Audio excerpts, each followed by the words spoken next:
해야 되는 내용 중에 빠져 있는 게 파동 중에서 전자기파라고 하는 말이에요.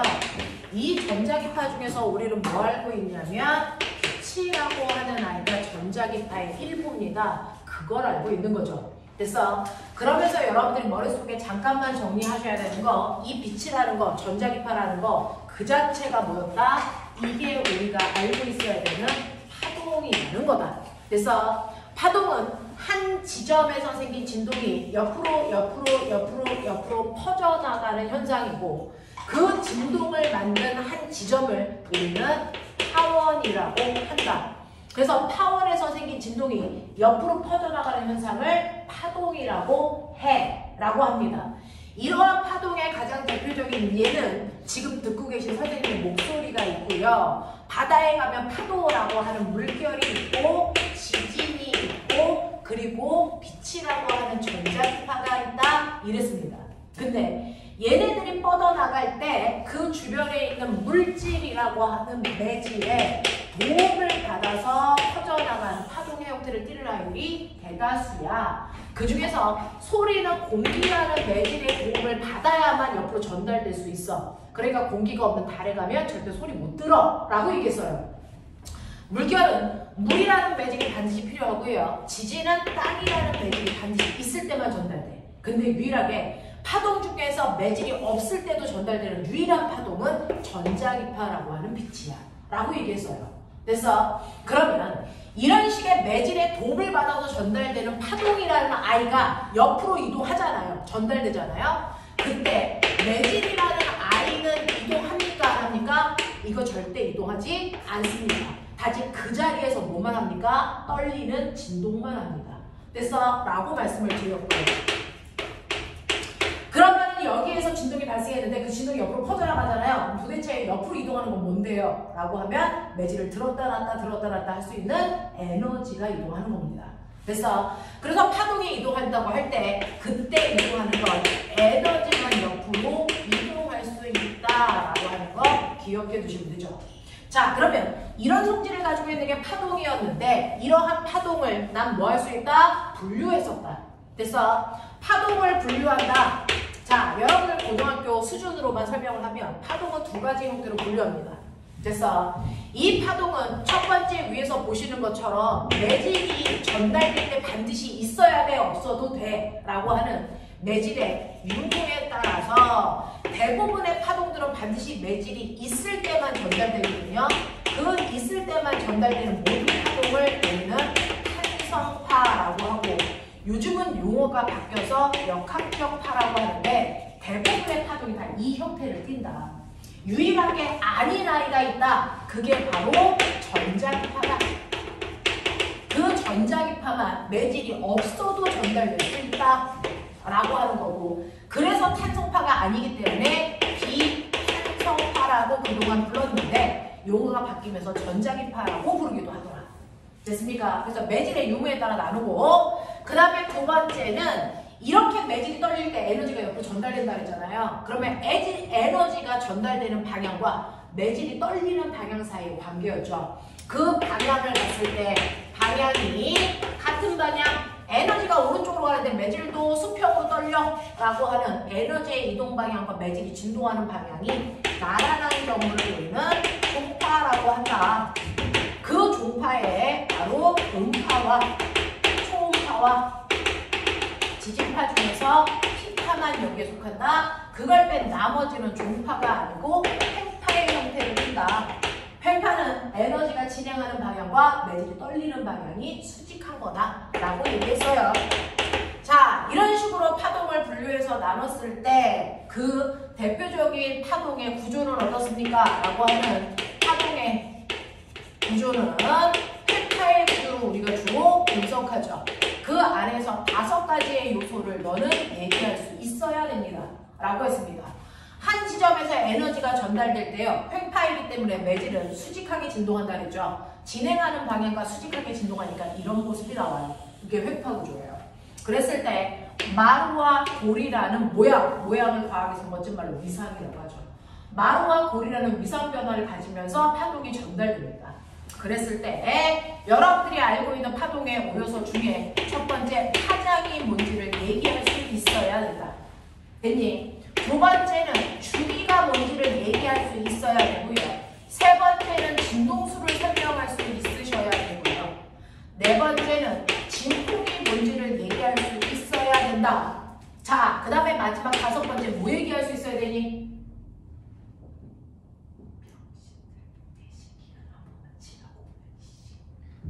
뭐 얘기할 수 있어야 돼? 가장 중요한 건 결론은 속력이죠. 됐어? 파동의 속력 얘기할 수 있어야 돼. 이렇게 얘기했어요. 자, 그 중에서 파장이라고 하는 건 뭐냐면 같은 위상이 반복되는 최단 거리라고 했어요. 그래서 마루에서 마루까지의 최단 거리. 이게 한 파장이잖아요. 그래서 얘는 최단 거리를 얘기하는 거구나. 단위는 당연히 미터입니다. 그래서 한 파장이 4m야 라고 한다면 이런 식으로 표현하시면 되겠죠. 됐어? 그러면 주기는 뭡니까? 같은 위상이 반복되는 최단 시간의 개념이다. 됐어? 그래서 얘가 한 번 진동하는데 2초 걸려고 이렇게 쓰시면 되겠죠. 됐어? 그 진동수라고 하는 건 뭡니까? 자, 주기라고 하는 건 한 번 진동하는데 걸리는 시간의 개념이라면 진동수는 거꾸로 1초라는 시간 동안에 몇 번 진동해서 진동한 횟수의 개념이기 때문에 반드시 진동수는 주기와 역수관계다. 되겠어? 그러니까 주기가 2초이기 때문에 진동수는 얘는 2분의 1Hz라고 하는 게 맞아요. 됐죠? 자, 그러면서 이 진동수는 파동의 고유한 성질이기 때문에 반사, 굴절, 회절 뭘 하더라도 진동수는 변하는 게 아니야 라고 말씀드렸어요. 되겠죠? 자, 그 다음에 진폭이라고 하는 건 파동의 에너지가 지나가면서 매질을 들었다 놨다 할 때요. 파동의 에너지가 크면 매질을 더 많이 들었다 놨다 하겠죠. 에너지가 작으면 조금만 들었다 놨다 하겠죠. 그래서 진폭이라는 건 에너지 크기에 따라 결정되는 값으로요. 이 매질이 여기까지 끌려 올라갔네. 매질이 여기까지 끌려 내려갔네. 라고 하는 거죠. 자, 그랬을 때 매질이 움직인 매질의 최대 결이다. 이 크기가 에너지다. 알겠습니까? 이렇게 되는 겁니다. 그래서 우리 진폭은 뭐 위쪽으로 2m 갔어요. 아래쪽으로 2m 갔어요. 그래서 2m. 그래서 여기가 플러스 2m면 여기는 마이너스 2m 이렇게 대칭되는 구조라. 되겠어? 이렇게 되는 거고요. 속력이라고 하는 모든 속력은 시간분의 거리잖아요. 파동에서의 시간분의 거리는 이렇게 계산하시면 되겠죠. 그래서 파동에서는 주기분의 파장으로 계산하시면 되고 주기분의 1이기 때문에 얘를 주로 우리는 F만다고 계산한다. 이게 파동의 속력이었다. 기억납니까? 됐죠? 이렇게 갔어요. 자, 그러면 이러한 파동의 속력은 뭐가 결정합니까? 빛이라고 하는 파동도 속력이 빨라졌다 느려졌다 한다는데 그것 때문에 굴절하는데 맞습니까? 자, 이러한 파동의 속력을 결정하는 거 고현이 소영아! 파동의 속력은 누가 결정합니까? 파동의 속력은 뭐가 결정합니까? 파동의 속력은 뭐가 결정을 합니까? 그 파동이 전달되는 매질의 종류와 매질의 상태라고 하는 거죠. 매질의 상태와 종류와 성질, 이게 결정하는 거죠. 그래서 매질의 상태와 성질에 따라서 똑같은 파동이 전달되더라도 속력이 달라져. 예를 들면 빛이라고 하는 아이는 어떤 매질도 없는 진공 속에서 제일 빨라. 근데 그 안에 입자가 들어가 기체가 되거나 액체 속을 통과하거나 고체 속을 통과하면 속력이 점점 느려져 라고 얘기하죠. 이것과 거꾸로 소리라고 하는 아이는 오히려 매질의 도움을 받아서 전달되기 때문에 매질이 빽빽하게 있는 고체 속에서의 속력이 제일 빨라. 됐어? 그 다음에 액체고 기체고 매질이 드물어질수록 전달되는 속력이 느려진다고. 됐어? 자, 그런가 하면 진공이라는 매질이 없는 상태에서는 아예 전달될 수가 없어. 맞죠?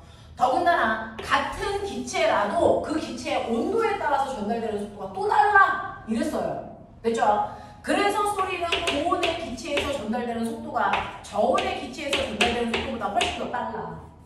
되겠냐? 그래서 이러한 소리에 전달되는 속력을 보시면 우리는 331 더하기 0.6km 계산에 이 T라고 하는 건 섭씨 온도를 낼 때 공기의 온도, 기온. 됐어? 그 공기의 기온이 15도일 때의 소리의 속력을 우리가 음속이라고 해서 이게 342야. 라고 그거를 외웠던 거.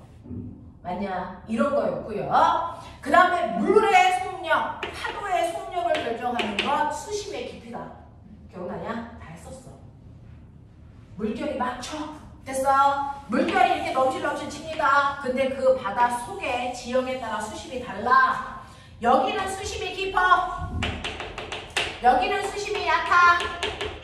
그랬을 때 여기에서 파도가 넘실넘실 친다면 어느 쪽을 지나갈 때 파도의 속력이 더 빠르니까 라는 거죠. 라고 하는 물결의 속력은요. 바로 수심의 깊이에 따라 달라지는데 깊은 물을 통과할 때의 속력이 얕은 물을 통과할 때의 속력보다 훨씬 빠릅니다. 왜? 얕은 물을 통과할 때는 금방 바닥에 닿아서 마찰 때문에 끌리기 때문에 전달되는 속도가 느릴 수밖에 없다. 이랬거든요. 됐어?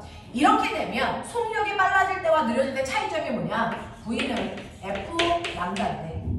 됐어? 속력이 빨라지던 느려지던 진동수는 변화 없이 일정하다고 했어요. 그러면 속력이 빨라지는 만큼 뭐? 파장의 길이가 길어져야 되는 거죠. 진동수는 변하지 않으니까.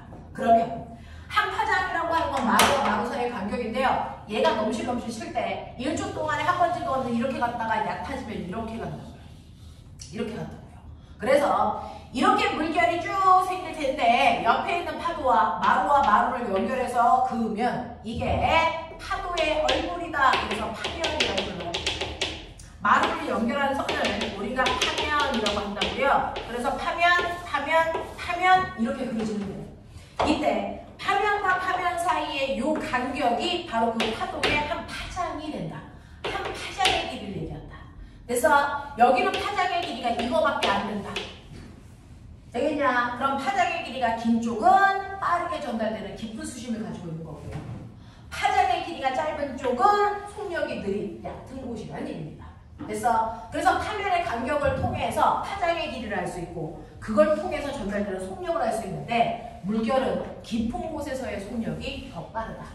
맞습니까? 이런 거였고요. 그 다음에 여러분들이 서로 줄을 맞잡고 진동을 일으켜도 줄이 진동합니다. 그걸 이용해서 현악기를 만들잖아요. 그래서 이 줄의 진동을 할 때 그 줄에서의 전달되는 속력은 됐죠? V는 루트 U분의 T로 계산합니다. U라고 하는 건 줄의 질량인데요. 모든 줄을 1m 단위로 잘랐을 때 질량값으로 가벼운 줄일수록 전달되는 속력이 빨라. 이런 얘기예요. 됐어? 그리고 T는 줄을 잡아당기는 땡기는 힘. 이거 장력 얘기합니다. 이 두 가지가 줄에서의 파동이 전달되는 속력을 결정합니다. 됐어? 이런 거였어. 이런 거였어. 자, 그러면 이러한 파동이라고 하는 다양한 애들이 있는데 내가 그 파동에 다양한 아이들이 가지고 있는 공통된 성질은 뭐냐? 이 얘기까지 했었던 거죠. 파동이 가지고 있는 성질이 있대요. 파동이 가지고 있는 성질은 5가지, 크게 보면 5가지로 나눕니다. 그 중에서요, 빛은 공기 중에서 같은 매질을 통과할 때는 꺾이지 않고 똑바로 가잖아. 자, 그거를 우리 빛에 뭐라고 하니? 직진성이라고 하고.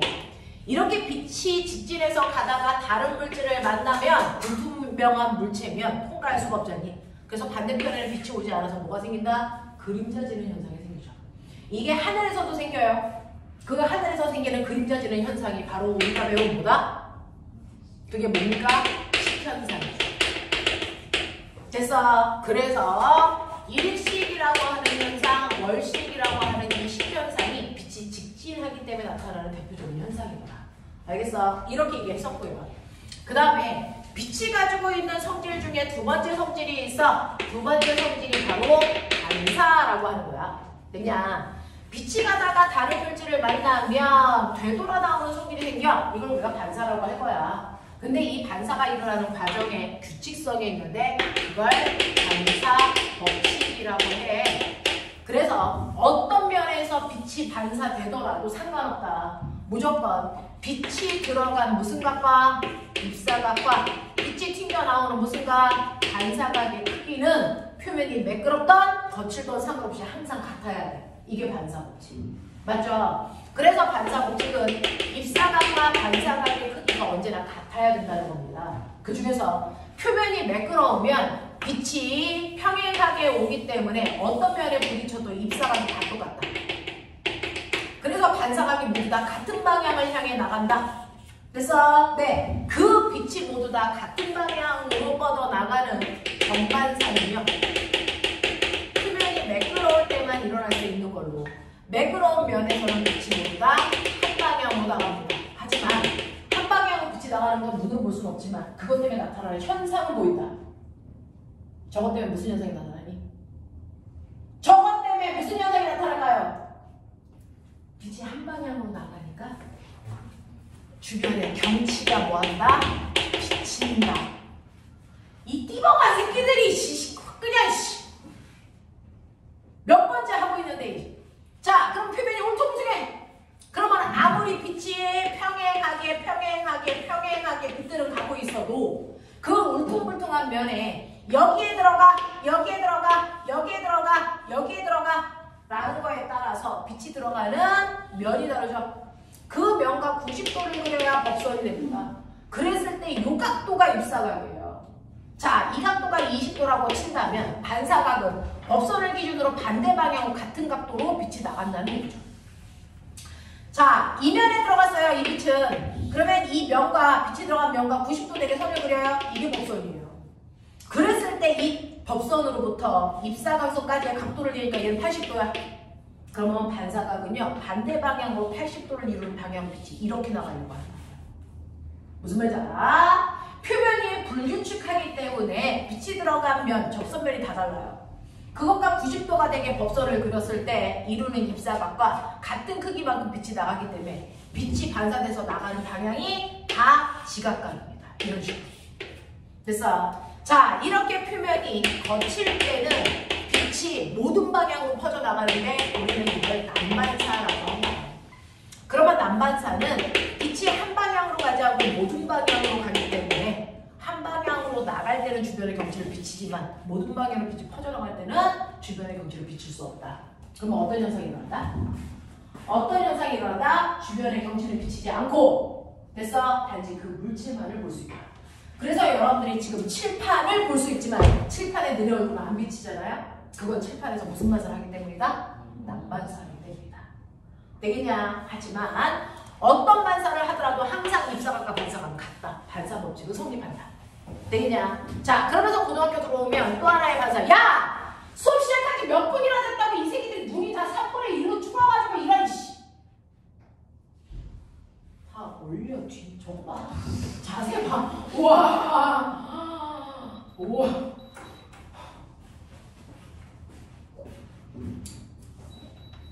야, 우리 반에 아직 잠자는 숲속에 미녀도 안 줄고 있는 저 개새끼가 저거 이씨.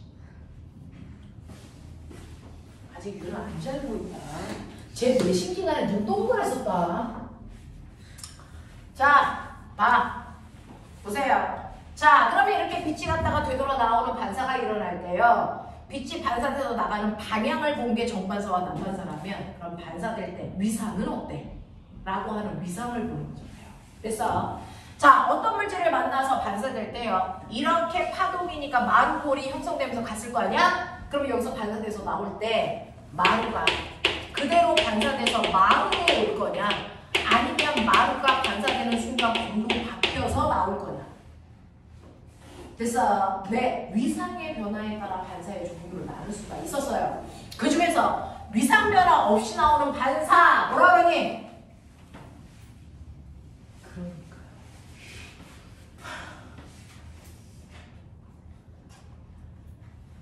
그래.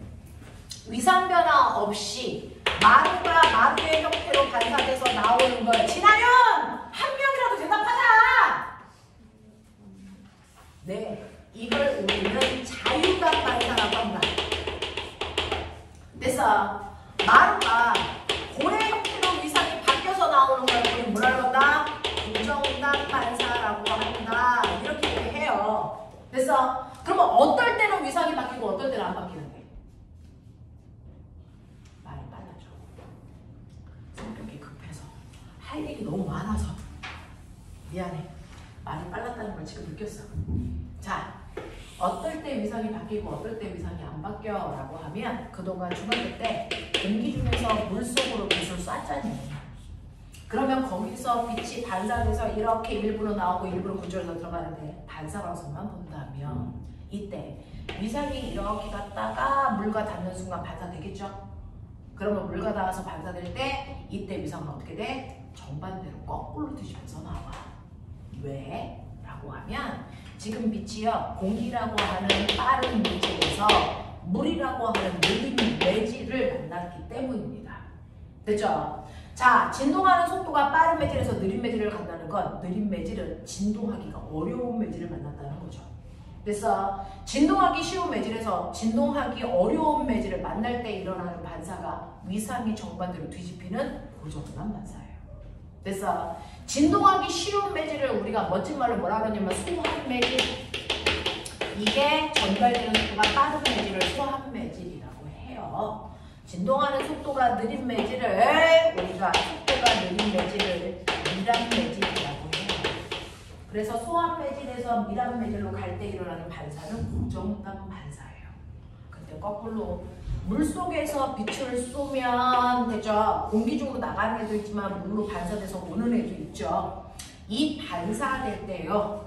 느린 매질에서 빠른 매질을 만났을 때 일어나는 반사가 자기보다 훨씬 더 진동하기 쉬워진 매질을 만난 거잖아요. 이게 자유단 반사입니다. 그때는 위상 변화가 없어요. 되겠어? 그래서 위상이 변하냐 변하지 않느냐에 따라 자유단 반사, 고정단 반사라는 단어가 나옵니다. 그래서 그 단어를 이해하실 수 있으시면 되겠죠. 되겠어? 이게 반사 법칙입니다. 자, 그 다음에 세 번째가 우리가 배웠던 게 뭐냐면 빛의 성질 중에 세 번째가 굴절이야. 반사는 파동이 가다가 다른 매질을 만났을 때 되돌아 나오는 현상이라면 굴절은 뭐냐면 그래서 파동이 가다가 다른 물질을 만나는데 A라는 물질에서 B라는 매질로 들어갈 건데 그래서 두 매질 사이에 파동이 전달되면 뭐가 달라? 속력차가 있지. 됐어요. 자, 빛이라고 하는 파동이 A라는 매질에서 전달되는 속력이 10이었다고 쳐. 근데 B라는 매질로 들어가는 순간 빛이 전달되는 속력이 5로 절반으로 줄어. 그래서 이렇게 속력차가 생기면 직진할 수 없어요. 그래서 뭐합니까? 꺾여 들어가는 현상이 나타납니다. 그래서 속력이 달라진 매질을 만났을 때 직진할 수 없어. 꺾여 들어가는 현상. 이렇게 쓰냐? 꺾여 들어가는 현상이 생깁니다. 원인은 속력차 때문입니다. 그래서 전달할 수 있는 속력이 다른 매질을 만났을 때 꺾여 들어가는 현상을 우리가 굴절이라고 합니다. 그래서 대표적으로 공기 중에서 물속으로 가면 빠른 매질에서 느린 매질로 가면서 전달되는 속력 차이가 생기잖아요. 그러다 가다가 일부는 반사할 거고 일부는 꺾여 들어갑니다. 그랬을 때 곡선을 그렸을 때 요만큼이 입사각, 반사각, 굴절각이 형성이 되는데 이때 입사각과 굴절각의 크기는 전달되는 속력만큼 형성된다. 속력이 빠른 쪽에서는 각도도 크게 생기고요. 속력이 느린 쪽에서는 각도도 작게 생긴다. 알겠습니까? 이렇게 됩니다. 그래서 공기 중에서 물속으로 들어갈 때 공기는 빠른 매질이고 물은 느린 매질이니까 보면 파동 파트는요 수능에서 그냥 감각적으로 찍어도 맞을 수 있어요. 되겠어? 한 번만 수업 제대로 들으면 역학처럼 어렵지 않거든요. 얘는 그냥 찍어가면서 계속 문제 풀 수 있어요. 30초 안에. 그러니까 1번을 만약에 내가 채점을 했는데 틀렸다? 이거 정말 병신이라는 거예요.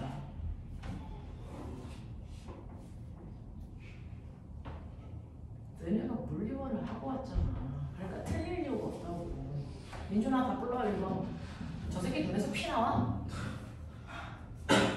1번 다 불러봐 니가. 몇 번이야? 3번? 4번? 민준이 답 4번이래요. 맞냐 4번? 맞아? 4번 맞아. 다행이지. 병신은 못 살았어. 병신은 아닌 것 같아. 4번인 것 같아. 와. 이렇게 기뻐하는 모습. 네, 그리고 4번만 오셔야 돼요. 알겠냐? 자, 그 얘기를 지금 하고 있는데 눈에서 피 흘리고 지랄이야, 씨. 자, 그래서 이렇게 속력이 다른 매질로 갈 때 파동이 직진할 수 없어 꺾여 들어가는 현상, 굴절이 일어나는데 그 굴절됐을 때 만들어지는 이 각도들은요, 그냥 생기는 게 아니고 전달되는 속력의 크기만큼이 각도의 크기가 되더라. 그렇죠? 그래서 공기 중에서 생긴 입사각과 반사각의 크기는 같아야 되고요. 자, 물속에서 생긴 굴절각은 속력이 느리니까 입사각의 크기보다 훨씬 작겠죠. 예를 들어 이게 60도야. 그럼 당연히 이게 60도입니다. 근데 굴절각은 이거보다 훨씬 더 작아서 30도야. 이런 크기로 나타난다는 얘기죠. 맞아. 근데 내가 이 순간에 입사각을 조금 크게 할게. 70도야. 그럼 이게 70도가 되겠죠. 얘는 커지니 작아지니 그대로니? 뭐하니? 커질까 작아질까? 한 번에 맞춰보자! 커질까 작아질까? 생각하는 척 하지 마, 이 새끼야. 생각 안 하잖아. 뭐 할까? 입사각이 커지면 굴절각 무조건 다 커집니다. 됐어? 네. 그래서 이 각도는 30도보다 커집니다. 30도. 이런 식으로. 됐어? 언제나 어떤 상황이든 상관없어요. 느린 매질에서 빠른 매질로 가던 빠른 매질에서 느린 매질로 가던 입사각과 굴절각이 생기는데 입사각의 크기를 크게 하면 굴절각을 따라서 같이 커집니다. 되겠습니까? 이런 현상이 나타난다 라고 하는 거죠. 자, 그랬을 때 A라는 매질에서 B라는 매질로 빛을 쐈더니 이렇게 꺾였어. 근데 요번에는 A라는 매질에서 밑에 있는 매질을 바꿔 C라는 매질로 쐈어. 똑같은 빛을 같은 입사각으로 쐈어. 그랬더니 C라는 매질로 쐈을 때 빛이 훨씬 더 많이 꺾여서 이렇게 왔다고 치자. 그래서 원래는 얘 직진하면 이렇게 왔다고 했잖아요.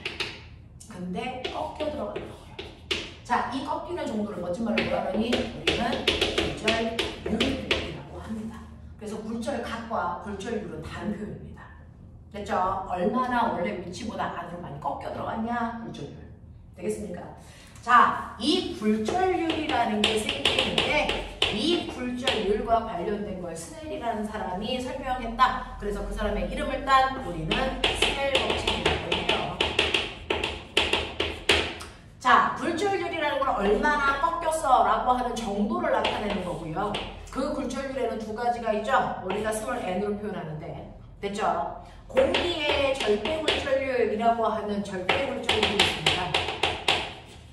모든 물질의 절대 굴절율은요, 진공 속에서 그 매질로 갈 때 꺾이는 정도를 나타낸다.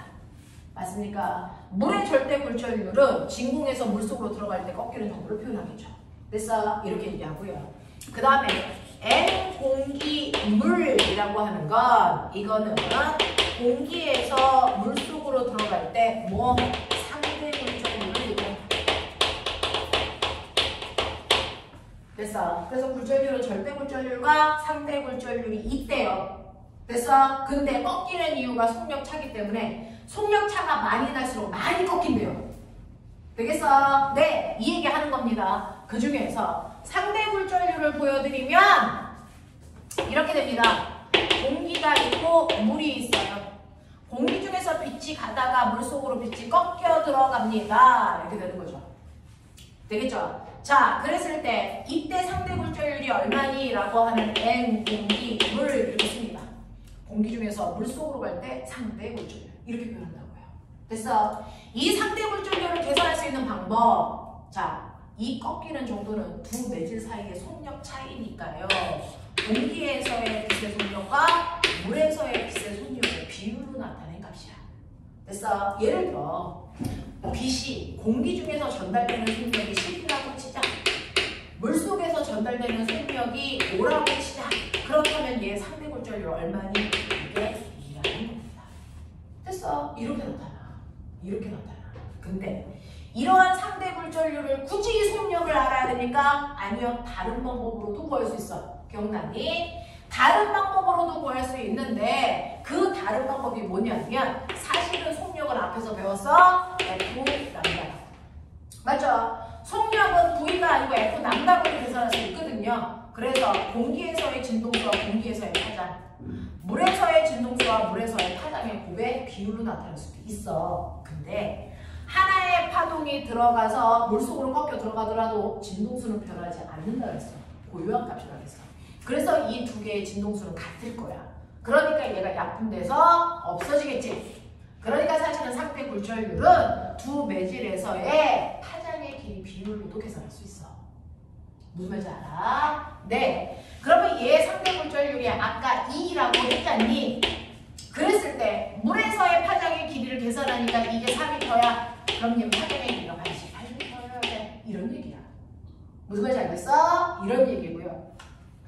이러한 상대 굴절률을 구할 수 있는 또 다른 방법은요. 전달되는 속력의 크기만큼이 생기는 각도라 그랬어요. 맞아요. 그 각도의 비율로도 볼 수 있는데 공기 중에서 생긴 각도와 물에서 생긴 각도의 비율로 계산할 수 있는데 이렇게 되면 각도가 되기 때문에 값을 환산하기 위해서 앞에 사인값만 치환해주면 상대 굴절률이 된다. 알겠어? 이렇게 된다고요. 자, 그런가 하면 이 상대 굴절률을 사실은 절대 굴절률도 구할 수 있는데 절대 굴절률로 구할 때는요. 분자와 분모에 있는 물질의 종류만 거꾸로 쓰면 된다. 그래서 얘가 N 공기분의 M으로 하면 된다. 이게 상대 굴절률이다. 되겠어? 자, 근데 머리 있는 척해. 자, 공기에서 물로 갈 때 공기에서의 비세 속력 10, 물에서의 비세 속력은 뭐라고 했어? 그래서 상대 굴절률이 2로 나타나는 거야. 근데 만약에 내가 빛을 쏠 때 공기 중에서 물을 쏘는 게 아니라 공기 중에서 유리로 쐈다고 치자. 그러면 얘 상대 굴절률은 얼마일까? 얘보다 클까 작을까? 라고 거예요. 어떤 값에는 의미가 있거든요. 그 의미를 해석하셔야 물리 수능 문제를 풉니다. 자, 이거요. 당연히 어떻게 합니까? V 유리의 속력분의 V 공기의 속력. 근데 너네 알아. 공기에서의 속력은 10이라고 했으니까 그게 10이겠죠? 근데 유리는 물보다 빛이 전달되는 속력이 빠를까 느릴까? 느려요. 아까 얘기했죠. 이 진공의 면을 통과할 때 속력이 제일 빠르고 그 다음 기체, 액체, 그 다음 뭐라 그러냐? 고체라고 했거든요. 자, 액체가 물이고 유리는 고체다. 그러니까 전달되는 속력이 느려야죠. 맞죠?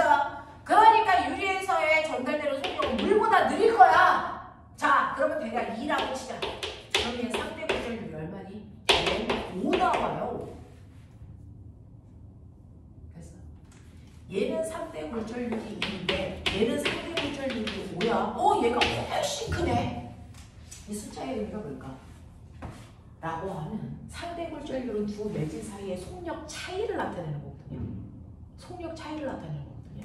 그러니까 공기와 물 사이의 속력 차이보다 공기와 유리 사이의 빛의 속력 차이가 더 크다는 얘기입니다.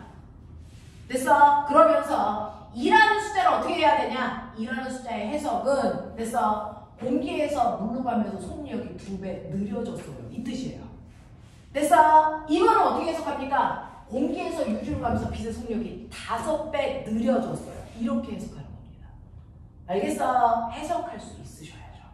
그래서 이렇게 상대 굴절률이 나오면 얘네들의 속력의 크기를 비교하세요 라고 했을 때 공기보다 얘는 2배 느리고 얘는 공기보다 5배 느리니까 얘가 제일 느리구나. 해석할 수 있다. 알겠어? 이런 것들을 해나가셔야 된다. 이게 바로 여러분들이 알고 있는 상대 굴절률이고 자, 이때 빠른 매질에서 느린 매질로 쐈더니 이렇게 됐는데 거꾸로 쏘면 어때요? 느린 매질에서 빠른 매질로 쏘면 어떤 일이 발생합니까? 라고 하는 거야. 예를 들어 물속에서 공기 중으로 빛을 거꾸로 쏘자. 이런 거죠. 근데 물은 느린 매질이니까 각도가 작게 생겨야 되고요. 공기는 빠른 매질이니까 여기서 생긴 각도는 훨씬 커야 되거든요. 됐죠? 그랬을 때 이렇게 됐을 때 이 각도가 40도인데요. 굴절해서 갈 때 공기 중에서 각도가 더 커야 되니까 40도보다 각도가 훨씬 커야 되니까 빛이 이렇게 누워간다. 됐어? 네. 그랬을 때 이 각도가 80도라고 치자. 이런 느낌이야. 알겠냐? 자, 그래서 보시면 물에서 공기 중으로요. 느린 매질에서 정신 차려라. 빠른 매질로 간다. 그 중에서 느린 매질 속에 생긴 게 입사각과 반사각의 크기는 같아야 돼. 그 다음에 빠른 매질 쪽에서 생긴 게 굴절각인데 빠른 매질 쪽의 각도가 더 커야 돼. 이런 느낌이야. 그랬을 때 입사각이 40도야? 그럼 그 순간 반사각은 무조건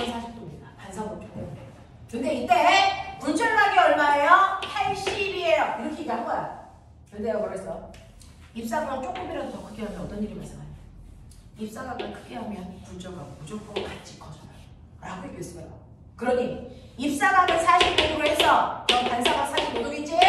근데 이때 굴절각이 더 커져서 얼마가 되냐면 90도가 됐다고 치자. 굴절이 이렇게 일어났다는 얘기죠. 그래서 굴절각을 90도로 만드는 입사각의 크기를 우리 뭐라고 한다? 이걸 그 멋진 단어가 있어. 이게 임계각이라는 거 아시죠? 그래서 임계각에 도달합니다. 임계각에 도달하고 이거보다 각도를 조금이라도 더 크게 해. 46! 그럼 반사각 46이 되겠죠? 그럼 굴절각을 따라서 이거보다 조금 더 커집니다. 그러면 굴절에서 밖으로 나가야 되는데 밖으로 나가는 게 하나도 없이 안으로 들어올 수밖에 없어요. 그래서 이 상태를 우리 뭐라고 합니까? 이걸 뭐라고 합니까? 전부 다 반사되는 것처럼 보여요. 이걸 반사라고 하죠. 그래서 반대 매질로 나가는 거 하나도 없이 모든 빛이 다 되돌아오는 것처럼 보여요. 반사만 일어나는 것처럼 보여요. 이걸 전반사라고 해요. 자, 그러면 이때 굴절각은 얼마일까요? 굴절각은 요거 1도 크게 했으니까 얘가 조금 더 커져. 90 한 3도? 4도? 이렇게 나오죠? 절대 그렇게 안 나옵니다. 절대 그렇게 안 나옵니다.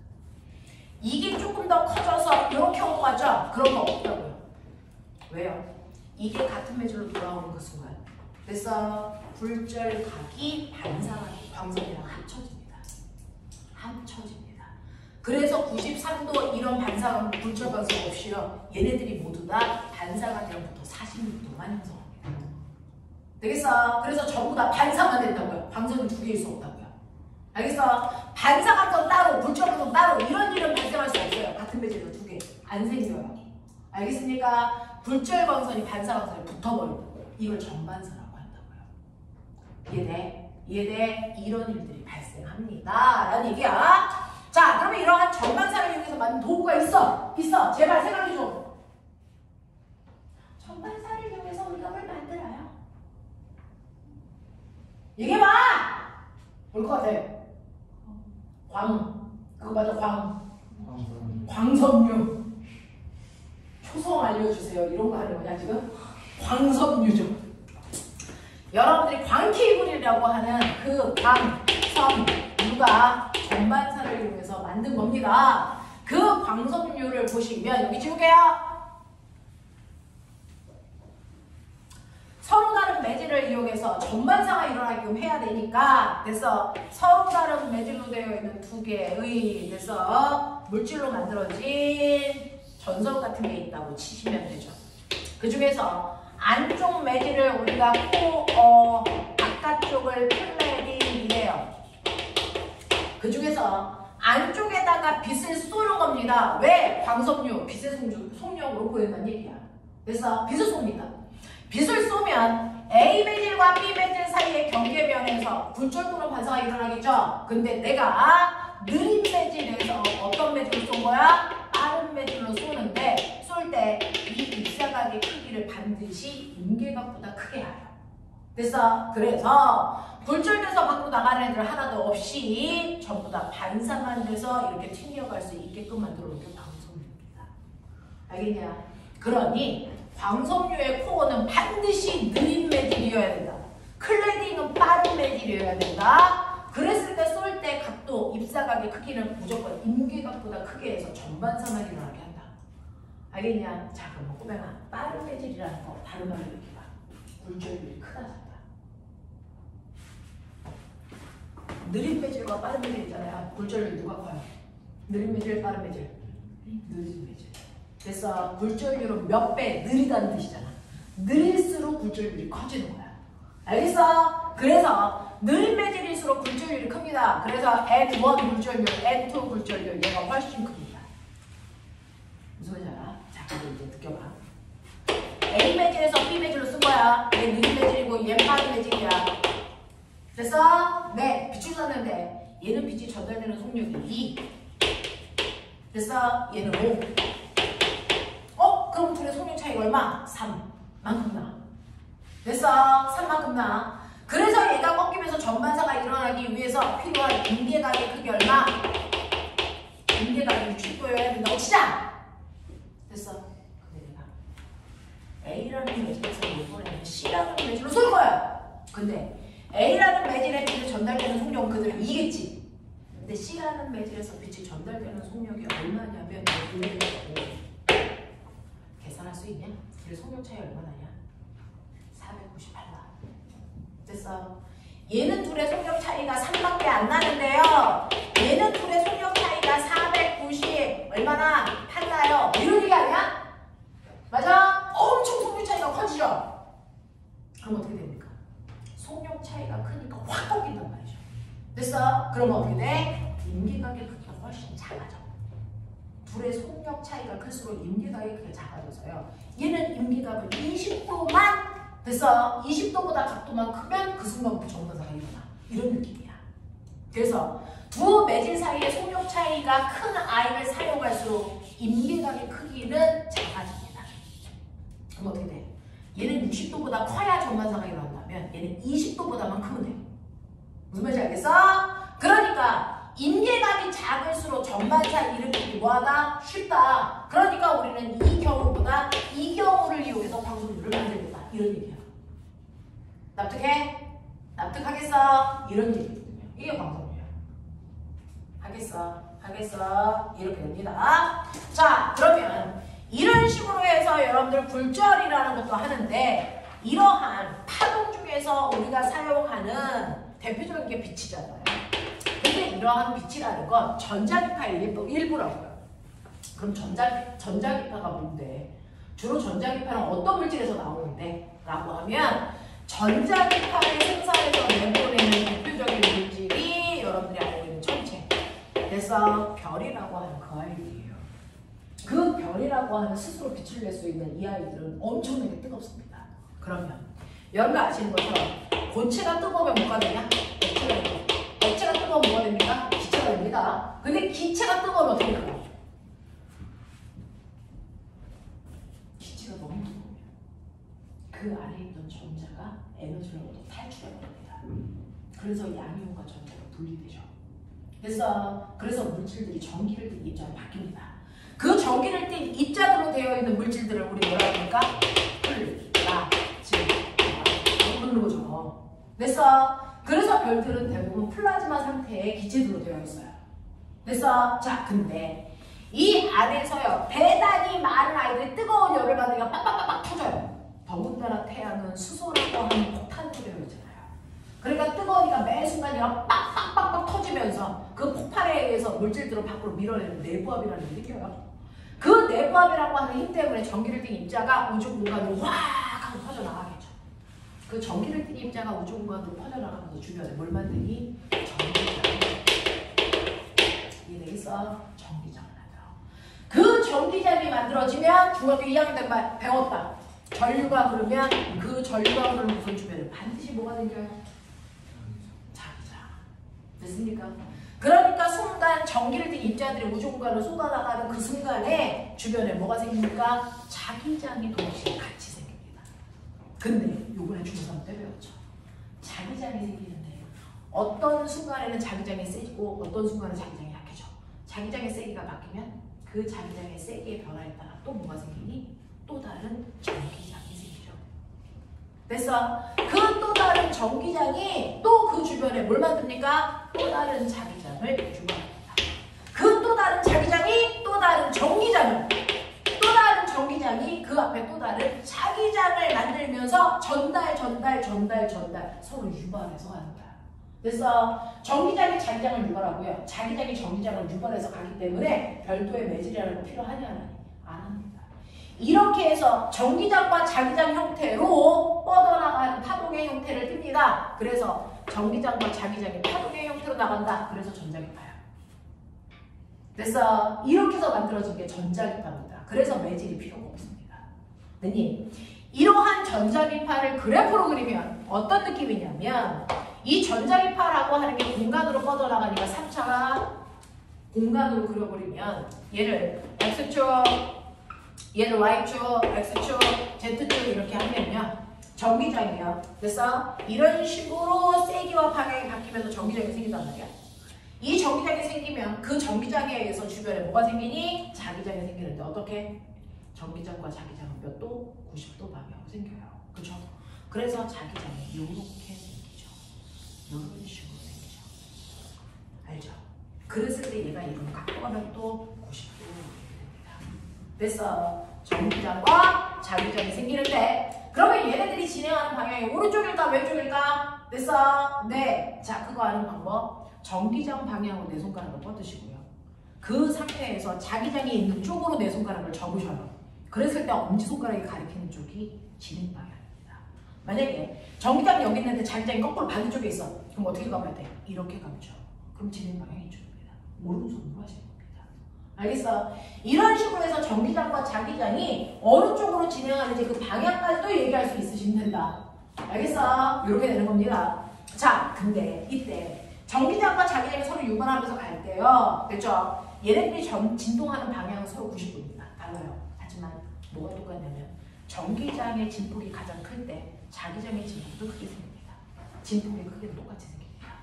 무슨 말인지 알겠어? 자, 이런 상태로 유발되면서 전자기파라고 하는 게 생기는데 이 전자기파를 보면 어떤 곳은 진폭이 커서 에너지가 크고요. 어떤 부분은 진폭이 작아서 에너지가 작습니다.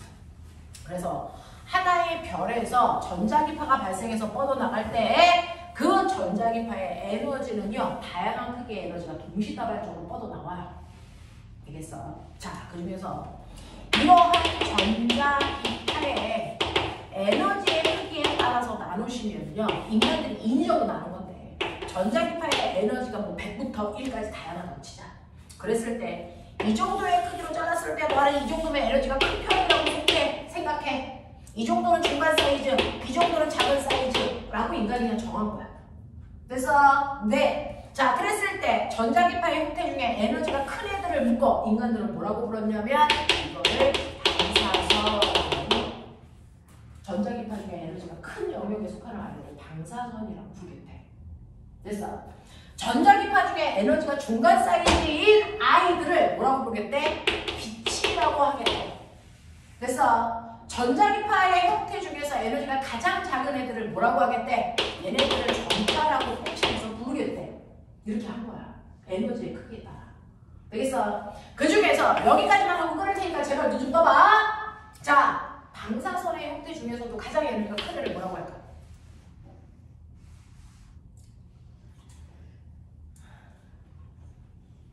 전자기파의 형태 중에 가장 에너지가 큰 걸 뭐라고 해?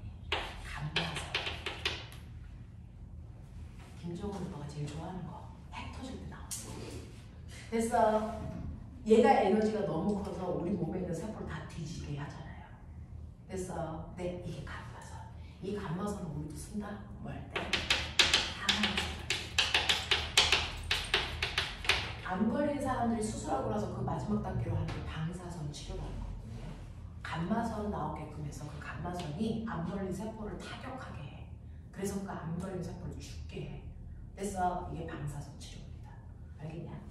그 방사선 영역 중에서 감마선보다는 에너지가 작은 애가 바로 X선이고요. 여러분들이 다리 다쳤을 때 뼈 사진 찍을 때 쓰는 그 엑스레이가 얘입니다. 알겠어? 그 X선은 또 언제 쓰냐면 공항 가서 여러분들이 여행 가방을 일일이 열어서 그 안에 무기가 있다 볼 수 없잖아요. 그래서 수화물을 엑스레이 촬영해버립니다. 그러면 그 가방 안에 총이 있는지 폭탄이 있는지 확인할 수 있어요. 그래서 공항에서 수화물 검사를 했습니다. 그 다음에 여러분들이 알고 있는 중간 사이즈의 빛은요. 그중 가장 에너지가 큰 빛은 자외선입니다. 그 다음이 가시광선, 그 다음 적외선 이 세 개를 합해서 우리가 빛이라고 부르는 겁니다. 이걸 빛이라고 하는 겁니다. 그 중에서 자외선까지는 세포에 영향을 줍니다. 세포를 죽여요. 됐어? 근데 다행히도 지구에서는 여기까지 걸러내주죠. 그 중에서 자외선을 걸러내는 게 누구니? 오존층입니다. 그래서 여기까지 걸러진 나머지 빛들만 들어오기 때문에 지구에는 생명체가 살 수 있습니다. 됐어? 이렇게 되는 거고요. 가시광선은 물체를 보게끔 하는 시각작용합니다. 그 다음에 적외선은요. 여러분 몸에서 지금 적외선 나오는 거 아세요? 지금 한여름 열나덥죠? 그건 바로 태양에서 나오는 적외선 때문입니다. 적외선은 열작용을 하는 겁니다. 됐니? 뜨거울수록 열이 많이 나오고 있다는 뜻입니다.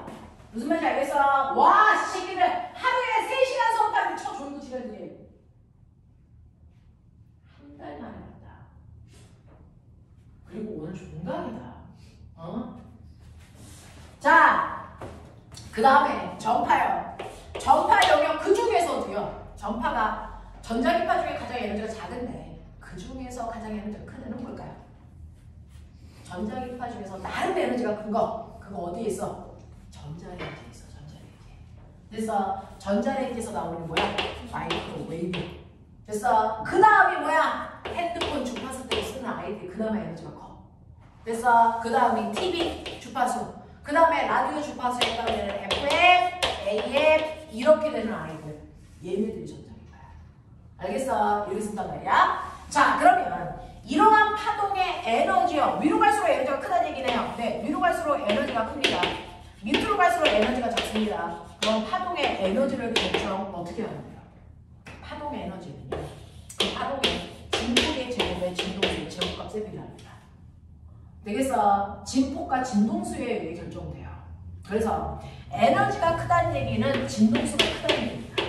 에너지가 작다는 얘기는 진동수가 작다는 얘기인데 여러분들 선생님한테 들은 것처럼 광속을 일정하잖아요. 광속 C는 F 람다인데 얘가 항상 일정한 값을 가져. 그러고 보면 진동수가 크다는 얘기는 상대적으로 파장의 길이가 뭐하다는 얘기? 짧다는 얘기입니다. 맞아? 이런 얘기죠. 그래서 위로 갈수록 에너지가 커. 위로 갈수록 진동수가 커. 위로 갈수록 파장이 짧아라고 얘기하시면 되는 거죠. 되겠냐? 이렇게 된다고요. 그래서 파장의 길이에 따라 에너지의 크기가 결정된다. 그래서 에너지가 작을수록 파장이 길다. 알겠습니까? 이런 얘기고 이러한 전자기파 이럴 때 쓰는데 자 이러한 파동이 오다가요. 가다가 어떤 물질을 만납니다. 그러면 빛이 어떤 물질을 만났을 때 행동할 수 있는 방법은 두 가지 중에 하나야. 어떻게 할래요? 얘 뭐합니까? 얘 뚫고 갈 거냐? 피해 갈 거냐? 둘 중에 하나야. 그래서 뚫고 가는 걸 뭐라 그러니? 투과예요. 피해 가는 걸 뭐라 그러니? 회전이에요. 이런 거 한다고. 파동은 어떤 물질을 만나면요. 자, 거기에서 그 물질을 뚫고 갈 거냐? 투과열 아니면 피해 갈 거냐? 회전율 둘 중에 하나를 선택합니다. 알겠어? 자, 그 중에서 뭐가 생겨봐. 이 파동이 오는데요. 얘를 뚫고 가려는 파동도 있고 피해 가려는 파동도 있어. 뭐에 따라 결정될까? 파동이 가지고 있는 에너지의 크기야. 내가 에너지가 커. 굳이 얘 피할 필요 있어? 치고 가면 돼. 그래서 에너지가 클수록 투과율이 좋아요. 그래서 그럼 저 중에 가장 투과율이 좋은 게 누구겠니? 감마선입니다. 그래서 네, 감마선이 가장 투과율이 좋아요. 핵이 터질 때 나오는 그 광선이 가장 에너지가 크기 때문에 웬만하면 다 뚫고 간다고요. 그러니까 김정은 오빠가 여기다 핵을 터뜨렸어? 그럼 감마선 나오겠지? 그럼 우리 대피해야 되잖아. 어디로 가? 하이스트 201로 오시면 뒤져요. 왜? 이 벽을 뚫어요. 이 정도의 두께의 벽은 다 뚫고 들어와요. 되겠니? 엄청나게 에너지가 크기 때문에 웬만한 거 다 뚫고 와. 그래서 그러니까 얘네들이 웬만한 건물로 들어가자 다 뒤져. 그러니 굳이 힘들 때 뛰지 말고 그냥 거기서 있어도 돼. 이건 같아. 안 뛰어. 해 터졌어? 안 뛰어도 돼. 거기 있어. 다 똑같아. 알겠어? 네, 서울에 있으나 부산에 있으나 다 똑같고요. 굳이 지하로 내려가지 않아도 다 똑같습니다. 내려가 맞아요. 그래서 그럼 도대체 그 핵폭탄이 터졌을 때 그거를 피할 수 있는 방법으로 그래서 네, 윤석열은 그치? 네, 그걸 피할 수 있는 방법으로 청와대에 돼 있잖아요. 우리 다 그 리가 어때요? 청와대에 돼 있어. 있다. 당연히 있어야 되는 거 아니야? 그럼 적어도 두께가 어떻게 돼? 시멘트 1m 두께여야 한다. 시멘트 두께를 1m 이상의 두께로 만들어놔야 감마선이 겨우 안 들어와. 그러니 그 두께는 얘네들보다 두껍게 만들었겠죠. 그래서 그럼 너네 집을 가서 두드려봐. 시멘트가 1m 되는지. 습자지보다 얇아요. 잘 뚫습니다. 그래서 그러니까 뛰어다닐 이유가 없어. 가만히 있으면 돼. 똑같아. 되겠지? 이렇게 된다고요. 그래서 에너지가 큰 애들은 잘 뚫고 가. 됐니? 근데 에너지가 작은 애들은 뭐하니? 잘 피해가. 그래서 굳이 붙어서 싸워봤자 내가 피 흘릴 건데 싸울 이유가 있니? 피해가면 되지. 됐니? 그 성질을 이용한 게 FM 라디오와 AM 라디오야. 사이라고. 시골에 가면 라디오 주파수를 잡을 때 FM이 잘 잡힐까? AM이 잘 잡힐까? AM이 잘 잡혀요. 됐어? 왜? AM이 훨씬 더 에너지가 작아, 파장이 기니까. 그래서 시골에 가면 산악지대가 많거든요. 이렇게 산악지대가 많으면 전파를 써도 이 전파가 나무 같은 데 부딪혀서 반사돼서 온다고요. 근데 우리 집은 여기잖아요. 그게 통신이 안 되잖아요. 그래서 산악지대 같은 방해물이 많은 곳은 주로 그래서 잘 피해갈 수 있는 파동을 쏴야 되는 거 아닙니까?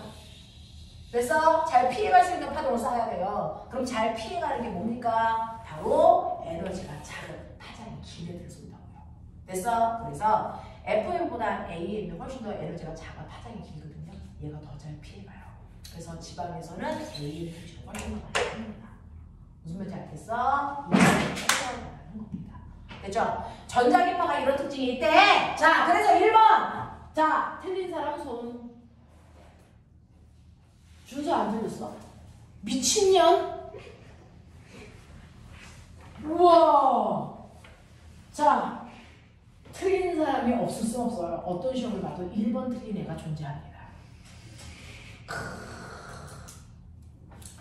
자, A와 B는 전자기파에 속한다. 네, A는 X선, B는 자외선, C는 초음파. 초음파는 뭡니까?